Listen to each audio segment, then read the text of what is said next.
નવનાથ ભક્તિ રસામૃત અધ્યાય 20 સ્ત્રીયા રાજમાં મત્સ્યંશ અને ગોરક્ષનું મિલન। હે જગત કરતા પરમેશ્વર, આપ અમારા સઘળા દુઃખો દૂર કરો અને જે કલ્યાણકારી સદ્ગુણો છે તે અમને આપો। શ્રી ગણેશાય નમઃ।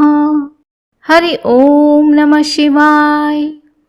હે પરમ કૃપાળુ પરમાત્મા, આપની ઈચ્છાને આધીન થઈને નારાયણ સ્વરૂપના અંશાવતાર રૂપે નવ નારાયણ પૃથ્વી પર પ્રગટ થયા। આ નાથોની ગુરુ ભક્તિ અને અમોઘ શક્તિનું માનવીની પામર લેખીની વડે વર્ણન થઈ શકે એમ નથી। છતાં નવનાથ ભક્તિ રસામૃત રૂપી આચમન કરીને હું કૃતાર્થ થાઉં છું। 19મા અધ્યાયમાં આપણે જોયું કે સ્ત્રીયારાજની સરહદે હનુમાનજી અને ગોરક્ષ જતી વચ્ચે યુદ્ધનો તણાવ શ્રી રામજીના હસ્તક્ષેપને લીધે અટકી ગયો। પછી શ્રી રામ અને મારુતિ બંને પોતપોતાના સ્થાને જવા નીકળી પડ્યા। રામજી અયોધ્યામાં પાછા ફર્યા। જ્યારે વાયુનંદન શ્રી હનુમાનજી શૃંગમોરડા ગામે જઈને તરત જ સૂક્ષ્મ રૂપ ધારણ કરીને રાણી મૈનાકિનીના રાજસદનમાં ઉપસ્થિત થયા। ત્યાં રાણી મૈનાકિની ઉર્ફે પદ્મિની સુખ સૈયા પર ગાઢ નિદ્રામાં સૂતી હતી। રાણી ભર ઊંઘમાં હોવાથી દાસીઓ પણ ત્યાં હાજર ન હતી। આજુબાજુ કોઈ ન હોવાથી એકાંતનો મોકો જોઈને હનુમાનજી માળ ઉપર થઈને રાણી સૂતી હતી તે પલંગ પાસે આવી ઊભા। રાણી સાવધ થઈને જાગી ગઈ તો સામે જ અંજની સુત મારુતિને બેઠેલા જોઈને અતિ આનંદિત થઈ ગઈ। ચરણોમાં માથું મૂકી દીધું। કિલોતડા અને મૈનાકિની વળી ત્રીજું નામ પદ્મિની। રાણી પોતાના આ ત્રણ નામોના રહસ્ય વિશે વિચારવા લાગી। સ્ત્રીયારાજની સ્વામીની રાણી મૈનાકિની ત્રણેય નામે પ્રસિદ્ધ હતી। પ્રથમ તો જંબુદ્વીપ સમૂહમાં મંદારગીરી પર્વતમાળામાં જન્મેલી કિલોતડા નામે રાજકન્યા, પાછળથી આખા સિંહલ દ્વીપમાં સૌથી સુંદર સ્ત્રી એટલે પદ્મિની તરીકે ઓળખાય। જ્યારે માતા પિતાએ આપેલું નામ હતું મૈનાકિની। આવી રીતે અપ્રતિમ રૂપ રાશિની સ્વામીની જગતમાં ત્રણેય નામે પ્રસિદ્ધ થઈ। આ મૈનાકિની ઉર્ફે કિલોતડા અથવા પદ્મિની ઉપરીચર વસુના શાપના પ્રભાવે સિંહલ દ્વીપમાંથી નીચે પૃથ્વી પર આવી પડી અને શૈલ્ય દેશની રાણી બનીને સ્ત્રીયારાજની સ્વામીની કેવી રીતે બની તે કથા નીચે પ્રમાણે છે। એક વખત મૈનાકિની અભ્યંગ સ્નાનથી પરવારીને મહેલની અગાસીમાં પોતાના વાળ સવારથી ઊભી હતી। તે જ સમયે ઉપર આકાશમાં ઉપરીચર વસુ વિમાનમાં પસાર થઈ રહ્યા હતા। મૈનાકિની ઉર્ફે પદ્મિનીનું ધ્યાન વિમાન તરફ ગયું। વિમાનમાં બેઠેલા ઉપરીચર વસુના વસ્ત્રો આમ તેમ અસ્તવ્યસ્ત થઈ ગયા। આથી તેનું લિંગ ઉઘાડું પડીને લટકી રહ્યું હતું। વસુ તો અસાવધપણે બેઠા હતા, પણ વિમાનની બારીમાંથી સમગ્ર અવયવ સ્પષ્ટ દેખાતું હતું। અગાસીમાં ઊભી રહેલી મૈનાકિનીની નજરે આ દ્રશ્ય પડ્યું અને તે મોટેથી ખિલખિલાટ હસવા લાગી। ઉપરીચર વસુ મૈનાકિનીનું નફ્ફટ હાસ્ય સાંભળીને એકદમ ક્રોધિત થઈ ગયા અને બોલ્યા, અરે પાપીણી, પર પુરુષનું ગુપ્તાંગ જોઈને હસી રહી છે। મારા પ્રત્યે તને કામ આવેશ જાગ્યો છે, પણ હું બધા વસુઓમાં શ્રેષ્ઠ ઉપરીચર વસુ છું। હું કંઈ એવો લંપટ કે વિષયી નથી। હું પૂર્ણ તપસ્વી અને ઇન્દ્રિય નિગ્રહ કરનારો એકનિષ્ઠ છું। મારામાં કામાસક્ત થઈને તું હસી રહી છે, પણ જા, હું તને શાપ આપું છું કે સ્ત્રીયારાજમાં સ્ત્રી સમૂહ વચ્ચે જ તારે જીવવું પડશે। ત્યાં તને કોઈ પુરુષ જોવાનો પણ નહીં મળે। તું કામ વાસનાથી કાયમ તડપ્યા કરીશ। વસુના ક્રોધાતુર વચનો સાંભળીને મૈનાકિની ભયથી લજ્જિત થઈ ગઈ। સ્થાન ભ્રષ્ટ અંગેના શાપથી વ્યગ્ર અને વિહ્વળ થઈ ગઈ।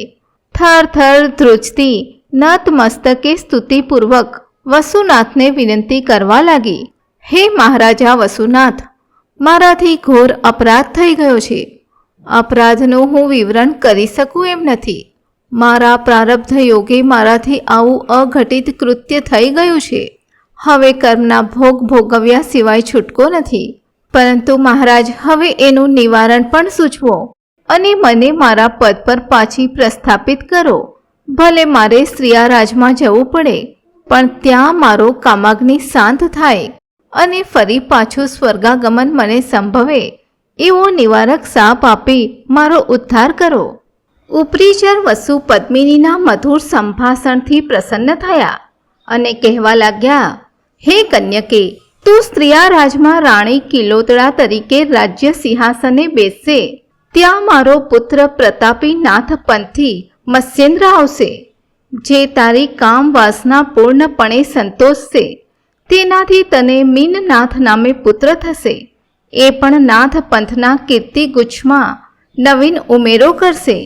એ પછી મત્સ્યેન્દ્રનાથ તને ત્યજી જશે અને તું શાપ મુક્ત થઈ સ્વર્ગે પાછી ફરીશ. વસુના મુખે શાપ નિવારકની વાત સાંભળીને મેનાકિનીએ વળી સવાલ કર્યો, હે મહારાજ, પુરુષ વિના સ્ત્રિયારાજમાં સ્ત્રીઓ બાળકો પેદા કેવી રીતે કરશે? ત્યારે વસુએ જવાબ આપ્યો, હે બાલિકા, દરરોજ રાત્રે સ્ત્રિયારાજમાં હનુમાનજીનો ભૂભૂકારનો અવાજ થશે. તેના થકી ઋતુમતી સ્ત્રીઓ ગર્ભિણી થશે. જો સ્ત્રી ગર્ભ હશે તો વધશે અને પુરુષ ગર્ભ હશે તો તેનું પતન થશે. ત્યાં અન્ય પુરુષને ક્યાં તો સ્ત્રીત્વ મળશે અથવા તેનું મૃત્યુ થશે. તું ઘોર તપ કરીને મારુતિને પ્રસન્ન કર અને સંભોગ ક્રીડાનું વરદાન માંગ. મારુતિ પોતે તો કોપિનબદ્ધ આ જીવન બ્રહ્મચારી છે, એટલે એ તારી મનોકામના પૂર્ણ કરી શકે નહીં, પણ એ મહાપ્રતાપી મત્સ્યેન્દ્રનાથને મોકલશે, જે તને રતિ ક્રીડામાં પૂર્ણ સંતોષ અને પરમ સુખ આપશે. આટલું આશ્વાસન આપીને ઉપરીચર વસુ પછી સ્વસ્થાને ચાલ્યા ગયા. આ તરફ વસુના શાપના પ્રભાવે મૈનાકિની તરત જ પૃથ્વી પર આવી પડી. ફરતી રખડતી આખરે સ્ત્રિયારાજની રાજધાની શૃંગમૂરડા ગામે આવી ચઢી. આઘાત અને પરિશ્રમથી અત્યંત થાકેલી અને હતાશ થયેલી પદ્મિની મૈનાકિની એક ચમારણને બાળને આવીને ઓસરીમાં બેસી પડી. મોઢું ફિક્કું પડી ગયું છે, વાળ વિખરાયેલા છે અને આંખોમાં અશ્રુધારા છે. એને આવી દુઃખદ સ્થિતિમાં ત્યાં બેઠેલી જોઈ ઘરની માલિકણ ચમારવાઈ બોલી, હે સુંદર મુખી સ્ત્રી, તારા જેવી રૂપના અંબાર સમી અબળા અહીં ક્યાંથી? ત્યારે મૈનાકિનીએ દુઃખી સ્વરે જણાવ્યું, હે મારી બહેના, હું તો સિંહલ દ્વીપની સુંદરી છું. અંતરિક્ષ વસુના શાપને લીધે મારી આ દશા થઈ છે. હવે અહીં આ દેશમાં મારું કોણ થશે અને મારું શું થશે? કંઈ સમજ પડતી નથી કે ક્યાં જાઉં અને શું કરું. ચરમિણી સ્ત્રી અતિ દયાળુ અને શાણી હતી. મૈનાકિનીની પરિસ્થિતિ જોઈને એ પ્રેમથી બોલી, બહેન, આ ઘરમાં હું એકલી જ છું અને જો તને વાંધો ન હોય તો અહીં મારી સાથે જ રહેજે. તું તારે હાથે જ રસોઈ બનાવ અને આપણે બંને ભોજન કરશું. તું મારી પુત્રી સમાન છે, માટે ચિંતા છોડી દે. ચમારણ સ્ત્રીના આશ્વાસનયુક્ત સુંદર શબ્દો સાંભળીને મૈનાકિનીના મનમાં પરમ શાંતિ અને સંતોષ વ્યાપ્યા. એ ત્યાં જ રહી પડી. રોજ પોતાના હાથે રાંધીને પોતે તેમજ ચમારણ બંને ઉદર નિર્વાહ કરવા લાગ્યા. સુખ અને શાંતિમાં ઘણા દિવસો પસાર થઈ ગયા. એમ કરતા મૈનાકિનીના જીવનમાં ભાગ્યનો ઉદય થયો. સ્ત્રિયારાજની રાણી કિલોતડા વૃદ્ધાવસ્થાને લીધે રાજ કારોબાર કરવા માટે અશક્ત બની ગઈ હતી. એણે પોતાની મંત્રી સખીઓને કહ્યું, એનો અંતકાળ હવે નજીક છે, માટે રાજપદને લાયક કોઈ યોગ્ય સ્ત્રીની શોધ કરો અને તેનો રાજ્યાભિષેક કરો. એક ચતુર મંત્રીણીએ ત્યારે રાણીને કહ્યું કે આપણે રાજ દરબારના પટાંગણમાં સુંદર અને ચતુર સ્ત્રીઓનો મેળો ભરીએ. ત્યાં આગળ એક હાથણીની સૂંઢમાં ફૂલમાળા આપીને તેને કોઈ પણ એક સ્ત્રીના ગળામાં પહેરાવા માટે છોડી મૂકશું. આવી રીતે હાથણી જેના ગળામાં ફૂલમાળા પહેરાવશે તેને આપણે રાણી તરીકે સ્વીકારશું. મંત્રીણીના આવા સુંદર સૂચનથી રાણી કિલોતડાને અતિ સંતોષ અને આનંદ થયો. પછી સારો દિવસ વાર અને મુહૂર્ત કાઢીને હાથણીને સ્ત્રીઓના મેળામાં સૂંઢમાં ફૂલમાળા આપીને છોડવામાં આવી. સંજોગ વસાત અને ભાગ્ય બળે મૈનાકિની પણ ત્યાં સ્ત્રી સમુદાયમાં હાજર હતી અને હાથણીએ આવીને એના ગળામાં ફૂલમાળા પહેરાવી દીધી. સર્વત્ર જય જયકાર થયો. આમ સર્વાંગ સુંદર પદ્મિની મૈનાકીની સ્ત્રીયા રાજની રાણી કિલોતડા બની. રાણી પદ પામવાની સાથે હનુમાનજીના વરદાન પ્રભાવે તપ અનુષ્ઠાન આદરીને હનુમાનજીને વશ કર્યા. એ કથા આપણે આગળ સાંભળી છે. તેના અનુસંધાનમાં હનુમાનજીએ મોકલેલા મત્સ્યેન્દ્ર સાથે સંપૂર્ણ રતિ સુખ ભોગવીને મૈનાકીની સુખ સાગરમાં તરવા લાગી. આમ સિંહલ દ્વીપની સુંદરી મૈનાકીની અતિ સ્વરૂપવાન હોય પદ્મિની બની અને આખરે સ્ત્રીયા રાજની રાણી કિલોદડા તરીકે ઓળખાઈ. પણ હવે સુખનો અંત અને વિયોગની ક્ષણ નજીક આવ્યા. વાયુનંદન હનુમાનજીએ ગુપ્ત રૂપે મહેલમાં આવીને રાણી મૈનાકિનીને સાવધ કરીને કહ્યું, ગોરક્ષનાથ પોતાના ગુરુદેવ મત્સ્યેન્દ્રનાથને લેવા માટે સ્ત્રીયા રાજની સરહદે આવી પહોંચ્યા છે અને એ કોઈ પણ હિસાબે મત્સ્યેન્દ્રને પોતાની સાથે લઈ જશે. મત્સ્યેન્દ્રને તારી પાસે લાવવા માટેના વચનથી હવે હું મુક્ત છું. હવે તું જાણે, ગોરક્ષ મહાયોગી અને મહાપ્રતાપી છે. એ પોતાના ગુરુને ગમે તેમ કરીને લઈ જશે, માટે સાવધ રહેજે અને મને દોષ દેતી નહીં. આટલી સૂચના અને ચેતવણી આપીને હનુમાનજી સ્વસ્થાને જતા રહ્યા. ગોરક્ષ સ્ત્રીયારાજમાં આવતા મારુતિને માથેથી જાણે કે વિઘ્ન સહેલાઈથી ખસી ગયું. એણે છુટકારાનો શ્વાસ લીધો. ગુરુથી શિષ્ય સવાયો. એ ઉક્તિ અનુસાર મત્સ્યેન્દ્ર શિષ્ય ગોરક્ષ મહાપ્રતાપી, મહાશક્તિશાળી અને મહાવૈરાગી છે.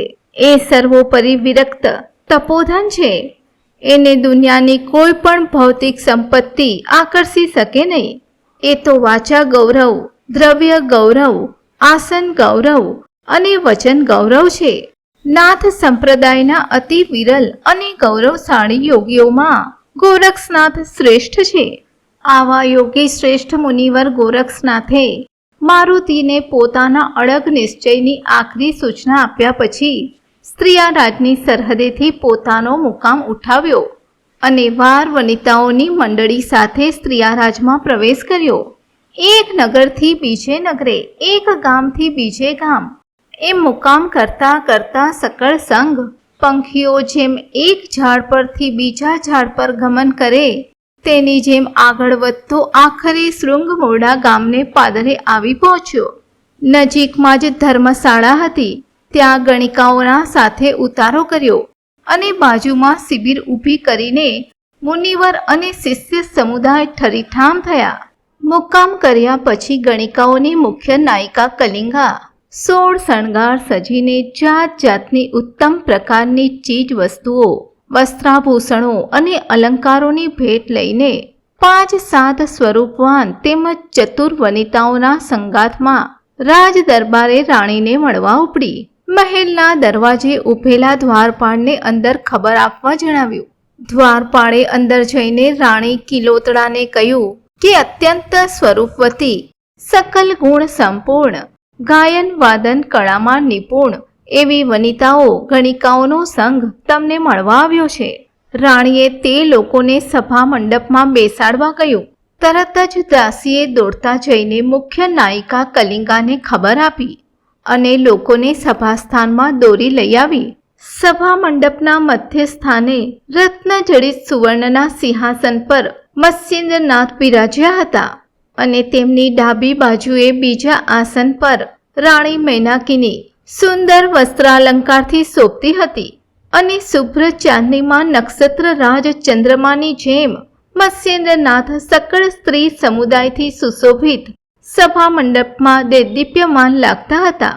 બંને બાહુઓમાં સુવર્ણ કંગનો, આંગળીઓ પર ઝગમગતા હીરાની વીંટીઓ વગેરે આભૂષણોથી શરીર ઝળાહળા થતું હતું. આવા અપાર વૈભવ અને ઠાઠમાઠથી અંજાયેલી કલિંગા જરા સ્વસ્થ થઈને પછી રાજસભામાં ઊભી થઈને બોલવા લાગી. હે મહારાજા શૈલ્યપતિ, આપની અપાર કીર્તિના ગુણગાન અને કલાપ્રિયતા તેમજ કદરદાનીના ભારોભાર વખાણ સાંભળીને અમે અમારો દેશ છોડીને આપની સમક્ષ અમારી ગાયન વાદન અને નર્તન કળાનું પ્રદર્શન કરવા આવ્યા છીએ. તમારી કીર્તિ પતાકા અને કલાવંત મહિમા અહીં આવીને અમે નજરે નિહાળ્યો છે. આવા કીર્તિધ્વજ ધર્માચારી રાજા બૃહદ્રથ હસ્તિનાપુરમાં થઈ ગયા. એની નીતિને અનુસરીને ગૌડ બંગાળ દેશમાં રાજા ગોપીચંદે કીર્તિ પતાકાને ઓર ઊંચી ફરકાવી અને તેને પગલે કિલોતડાએ પણ નામ રોશન કર્યું. આવી સત્કીર્તિના સન્માન સાંભળીને અમે અહીં ખેંચાઈ આવ્યા છીએ. કલિંગાનું નમ્ર નિવેદન સાંભળીને રાણી કિલોતડા અને સકળ મંત્રીગણ તેમજ પરિવારજન બહુ ખુશ થયા.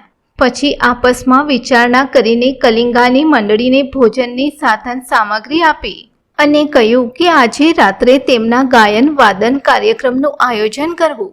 ખુશ થતી કલિંગા મધ્યાહન સમયે શિબિર પર પાછી ફરી.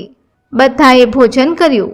પછી આખી મંડળીએ સાજ સરંજામ બરાબર સજાવ્યો અને પૂરી સજ્જતાથી રાત પડતા જ સકળ ગણિકા વૃંદ સભા સ્થાને આવ્યું. સભા મંડપમાં ચારેકોર તોરણ અને ધજા પતાકા લટકાવ્યા હતા. દીપમાળની ઝાકઝમોળ રોશની કરી હતી. ઉત્તમ પ્રકારની મીણબત્તી અને અગરબત્તી સળગાવી હતી. વાતાવરણ સુગંધમય અને માદક હતું. ઠેર ઠેર ફૂલદાની અને અત્તરદાની તેમાં ઉમેરો કરતી હતી. આવા આહ્લાદક વાતાવરણમાં પોતાનો સાજ સરંજામ અને વાદકોનો સમૂહ લઈને કલિંગા સોળે શણગાર સજીને હાજર થઈ.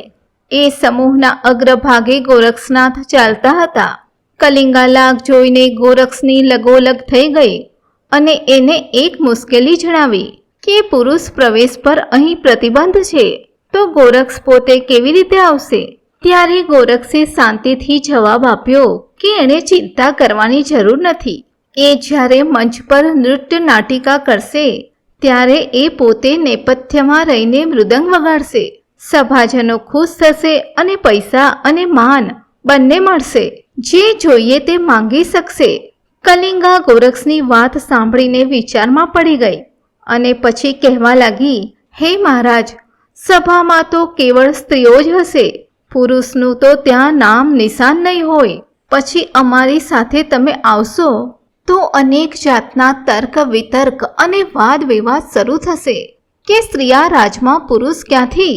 ગોરક્ષનાથે આ વાત સાંભળીને તત્કાળ કલિંગાને કહ્યું કે તું ચિંતા ન કર, હું સ્ત્રી વેશ ધારણ કરીશ અને તારા રાગ રંગમાં સાથ પૂરીશ. મારી ઈચ્છા પૂર્ણ થશે અને તને અપાર ધન મળશે.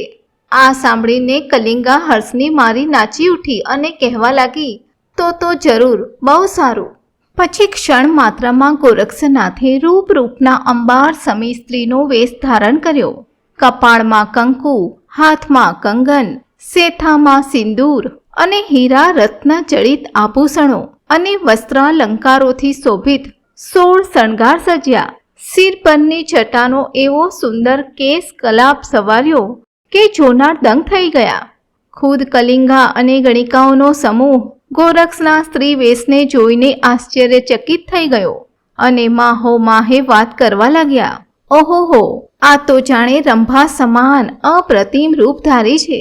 પછી સ્ત્રી વેશધારી ગોરક્ષે એક હાથમાં મૃદંગ લઈને રાજ નર્તકી અને ગણિકાઓના સમૂહ સાથે સભા મંડપમાં પ્રસ્થાન કર્યું. સ્ત્રીયાદેશની રાણી કિલોતડા અને મંત્રીણીઓનો સમૂહ આગંતુક નટ મંડળીને જોઈને હર્ષથી આવકાર આપવા લાગ્યો. આ તરફ કલિંગા અને મંડળી સભાક્ષોભ અનુભવતી કંઈક વિહવળ દશામાં હતી. પણ સ્ત્રી વેશધારી ગોરક્ષને જોઈને એ લોકોના જીવમાં જીવ આવ્યો. બધા વિધાતાનો આભાર માનવા લાગ્યા કે આવી અનુપમ લાવણ્યવતી સકલ ગુણ સંપૂર્ણ લલનાનું એમણે સર્જન કર્યું. સકળ મંડળીએ રાણીને, મંત્રીગણને અને સભામાં વિરાજિત અગ્રગણ્ય વ્યક્તિઓ અને અન્ય જન સમૂહને પ્રણામ કર્યા. પોતપોતાના વાદ્યોના ટંકાર કરતા સર્વે પોતપોતાનું સ્થાન ગ્રહણ કરવા લાગ્યા. મૃદંગ, તબલા અને પખવાજ વાદકો પોતપોતાના વાદ્યોના તાલ મેળવવા લાગ્યા. ગોરક્ષે પણ મુખ્ય મૃદંગ વાદક તરીકે પોતાનું સ્થાન ગ્રહણ કર્યું. રંગમંચ પર સંપૂર્ણ સજાવટ અને તૈયારી થઈ ગઈ. મુખ્ય નાયિકા કલિંગા ગણિકાઓના સમૂહ સાથે નૃત્ય કરવા નેપથ્યમાંથી સરકીને રંગમંચ પર આવી. ગોરક્ષે મૃદંગ પર થાપ મારીને મંડળીને ચાનક ચડાવી. ગીત, સંગીત અને નૃત્યનો અદ્ભુત માહોલ ત્યાં ખડો થઈ ગયો. સકળ સભા સ્તબ્ધ થઈ ગઈ. રાજપીઠ પર સ્થિત મત્સ્યેન્દ્ર અને તેની પાસે બેઠેલી મેનાકિની પણ ડોલવા લાગ્યા. બધી સ્ત્રીઓ તાળી દઈ દઈને તાન ચડાવવા લાગી. સ્ત્રી વેશધારી ગોરક્ષનાથે પોતાના સદગુરુદેવ મત્સ્યેન્દ્રનાથને ત્યાં નજરો નજર જોયા અને મનોમન નમન કર્યું. ચિત્તમાં પરમ આનંદ વ્યાપી ગયો. તન મનનો સકળ સંતાપ જાણે લુપ્ત થઈ ગયો. પોતાની વાદન કળામાં અનોખી સ્ફૂર્તિ આવી. ગુરુ ચરણોમાં માનસિક પ્રણામ કરીને ગોરક્ષનાથે મૃદંગ પર થાપ મારી. રંગમંચ પર ગીત, સંગીત અને નૃત્યની અદ્ભુત રંગત મચી ગઈ. સકળ સભામાં વાહ વાહ અને જય જયકારના શબ્દો ગુંજી ઉઠ્યા. સ્વર્ગમાંથી કિન્નરો, ગંધર્વો અને અપ્સરાઓ પોતાના એકાધિકારને પડકારનારી આ મંડળીને જોઈને વિસ્મિત થઈને વાહ વાહ કરવા લાગ્યા. ગીત, સંગીત અને નૃત્યની રમઝટથી સમગ્ર સભા તલ્લીન થઈ ગઈ. ખુદ મત્સ્યેન્દ્રનાથ પણ પોતાના માન મોભાને વિસરીને આહા આહા બહુત અચ્છા કરવા લાગ્યા અને પોતાના શરીર પર ધારણ કરેલ ઉત્તમ વસ્ત્રાલંકારો પોતાને હાથે કળાકારોને આપવા લાગ્યા. મૃદંગ વાદક ગોરક્ષની કળા પર તો ખૂબ જ વારી ગયા અને તેને પોતાના ગળામાંની કિંમતી મોતીમાળા સ્વહસ્તે પહેરાવી. મોતીના દરેક મણકા પર મત્સ્યેન્દ્રનું નામાભિમાન આલેખેલું હતું. ગોરક્ષને આથી ખૂબ જ સૂર ચડ્યું. તેના રોમ રોમ ખડા થઈ ગયા અને મૃદંગ પર એવી થપાટ પડવા લાગી કે આંગળીઓના ટેરવા પર લોહીના ટસિયા ફૂટી નીકળ્યા. અને ચમત્કારની ચરમસીમા તો ત્યારે થઈ જ્યારે મૃદંગમાંથી ઘેરો ગંભીર અવાજ ચલો મત્સ્યેન્દ્ર, ગોરક્ષ આયા સ્પષ્ટપણે સંભળાવા લાગ્યો. સકળ સભા સાંભળીને સ્તબ્ધ થઈ ગઈ. ફરી પાછો એવો જ અવાજ નીકળ્યો અને ખુદ મત્સ્યેન્દ્ર એ સાંભળીને ચકિત થઈ ગયા અને મનમાં વિચારવા લાગ્યા, અરે અહીં ગોરક્ષ ક્યાં ફૂટી નીકળ્યો? આ તરફ ગોરક્ષે ગુરુ મહારાજને ખુશખુશાલ જોઈને સતત અને એક ધારું મૃદંગ વગાડ્યું અને એના એ જ શબ્દો ફરી વાતાવરણમાં ગુંજી રહ્યા. ચલો મચ્છિંદર, ગોરખ આયા, ચલો મચ્છિંદર, ગોરખ આયા. મત્સ્યેન્દ્ર વળી પાછા વિસ્મય પામ્યા. અરે આ શું કહે છે? ચલો મચ્છિંદર, મને ચાલવાનું કહે છે, તો પછી ગોરખ આયા, ગોરક્ષ ક્યાં છે? એ ચાતક નજરે સભા મંડપમાં ચારે તરફ જોવા લાગ્યા. ગોરક્ષ ક્યાંય નજરે પડ્યા નહીં. કલિંગા અને બીજી કલાધારિત્રી સ્ત્રીઓ પણ અવાજ ક્યાંથી આવે છે તે શોધવા લાગી, પણ કંઈ દેખાયું નહીં. કાને સંભળાય છે પણ દેખાતું નથી. નક્કી આ તો પિશાચ વાણી હોય એમ લાગે છે. ચિત્ત ભમવા લાગ્યું, હૃદય ધડકવા લાગ્યું. જો ગોરક્ષ આવ્યા, અરે ગોરક્ષ આવ્યા. સર્વત્ર સન્નાટો છવાઈ ગયો. સભા મંડપ સુવર્ણાસન કંઈ ગમતું નથી. બધાના મુખ પર ગ્લાની છવાઈ ગઈ. ગાયન વાદનમાં કોઈને રસ ન રહ્યો. બધાને આ જ શબ્દો ચિત્તમાં ચકરાવા લાગ્યા. ચલો મચ્છિંદર, ગોરખ આયા. અને જેમ જેમ શબ્દો કાને અથડાયા તેમ તેમ શરીરમાં શ્વાસોશ્વાસની ક્રિયા જોરથી ધબકવા લાગી. બધાના મુખ પર કલીમાં પથરાયેલી જોઈને રાણી કિલોતડાના હૃદયમાં ચિંતાગ્નિ પ્રબળી ઉઠ્યો. એણે મત્સ્યેન્દ્ર તરફ જોયું. એનું વદન પણ મ્લાન પડી ગયું હતું. તે જોઈને રાણીએ મત્સ્યેન્દ્રને પૂછ્યું, હે મહારાજા તપોનિધિ, સદા કમળના પુષ્પની જેમ ખીલેલું રહેતું આપનું વદન કમળ કાજળ કાળી રાતની જેમ કાળું કેમ પડી ગયું છે? કિલોતડાના શબ્દો સાંભળી રહેલી મેનાકિનીએ જવાબ આપ્યો, કંઈક અઘટિત ઘટના થવાની હોય એમ લાગે છે. મત્સ્યેન્દ્ર શિષ્ય ગોરક્ષના આગમનનો ભય સતાવી રહ્યો છે.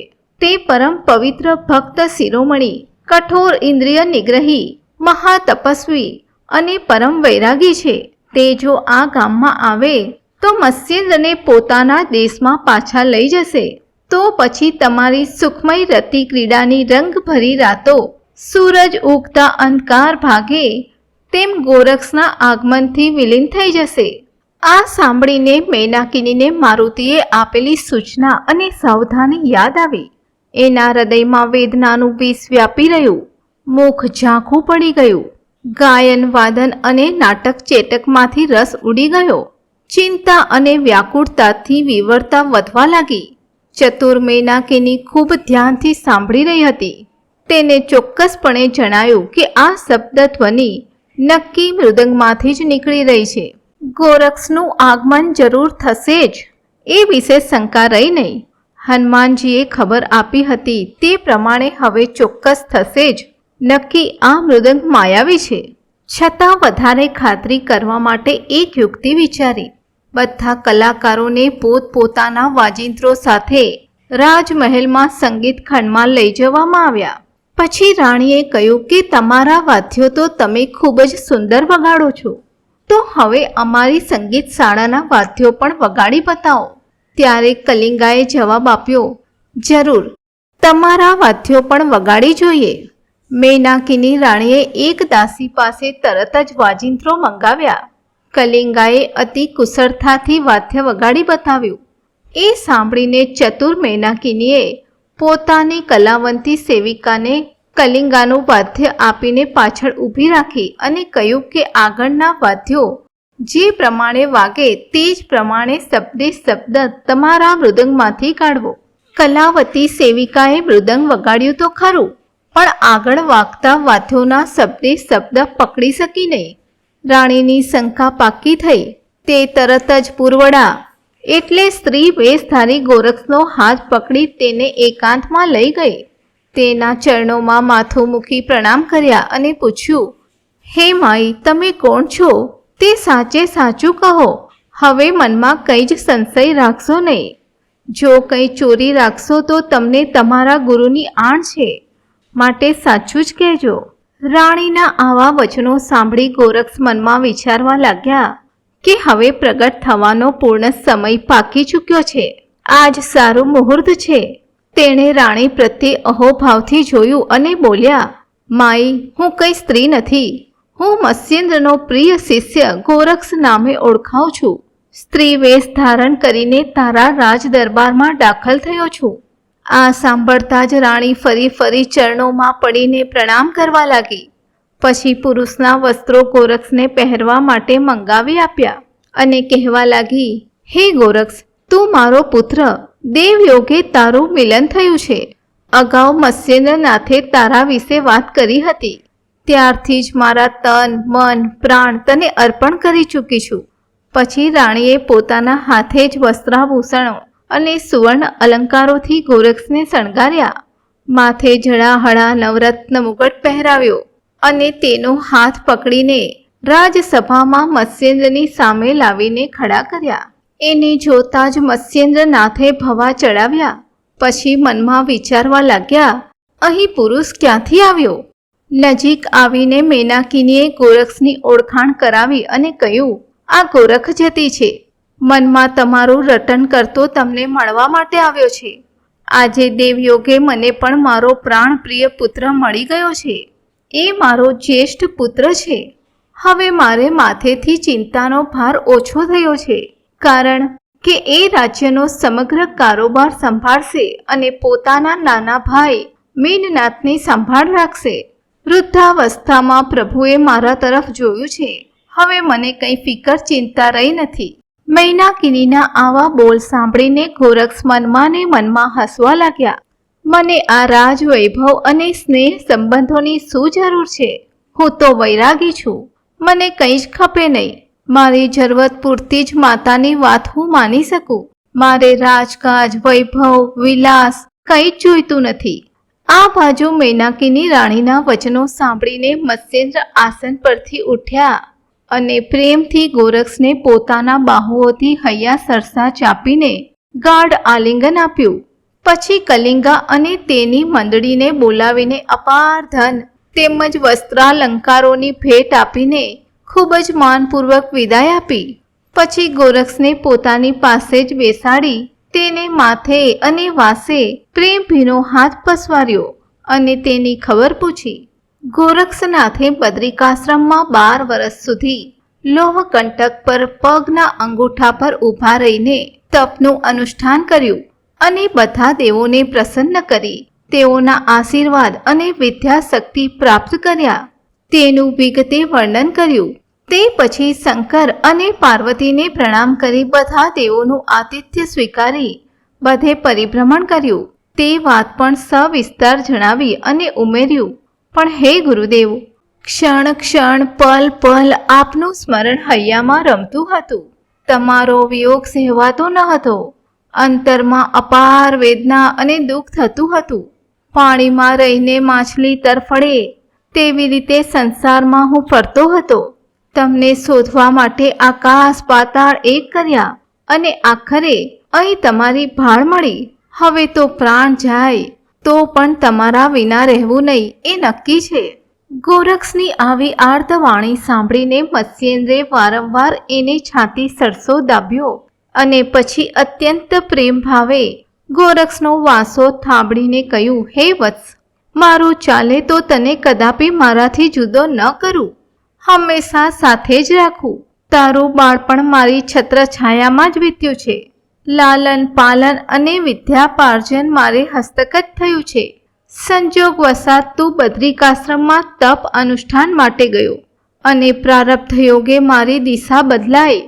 પાણીની માછલી પાણી વગર જીવી શકે નહીં એવી મારી મનસ્થિતિ હતી. પછી તો જે ન ધારેલું તે થઈને રહ્યું. મારુતિએ મારી પાસે વચન લીધું અને મારે ના છૂટકે સ્ત્રીયા રાજમાં આવવું પડ્યું. વૈભવ અને વિલાસને માર્ગે હું ચડી ગયો, પણ વત્સ, આવી મોહ માયાના જાળમાં ગૂંચવાયેલો હોવા છતાં તારું સ્મરણ હૈયેથી હટતું ન હતું. ખાતા પીતા ઉઠતા બેસતા કે સૂતી વખતે પણ તારું બાળ સુલભ કોમળ મુખ મારી નજર સમક્ષ તરવરતું હતું. ખટરસ ભોજન મને ઝેર જેવું લાગતું હતું. હંમેશા મારા મનમાં એમ થયા કરતું કે મારા પુત્રવત પ્રિય શિષ્યને કુમળી વયે જંગલમાં મૂકીને હું અહીં સ્ત્રીયા રાજમાં રંગરાગમાં પડી ગયો. ગુરુદેવનું પશ્ચાતાપથી ભરપૂર પ્રવચન સાંભળીને ગોરક્ષનું મન પણ ખિન્ન થઈ ગયું. એ કહેવા લાગ્યા, હે ગુરુદેવ, તમારે તો પુત્રો અનેક છે. જે દેશમાં જાઓ ત્યાં નવા નવા પુત્રોનું નિર્માણ કરો. આમ તમારું મોહનું આવરણ વધતું ગયું. જ્યારે મારે ગુરુ માવલી તો એક તમે જ છો, એટલે મારું મન તો બસ તમારામાં જ છે. જળ વિનાની માછલીની જેમ હું ગુરુ વિના તરફડું છું. ચંદ્રને ચકોરી બહુ હોય, પણ ચકોરીને ચંદ્ર તો એક જ છે. જળમાં જળચર બહુ હોય, પણ જળચરોને પાણી તો એક જ છે. તેમ મારે માટે તો ગુરુદેવ આપ એક જ છો. હે કૃપામૂર્તિ, તમે મારું જીવન છો. આમ કહેતા કહેતા ગોરક્ષની આંખોમાં અશ્રુ ઉભરાયા.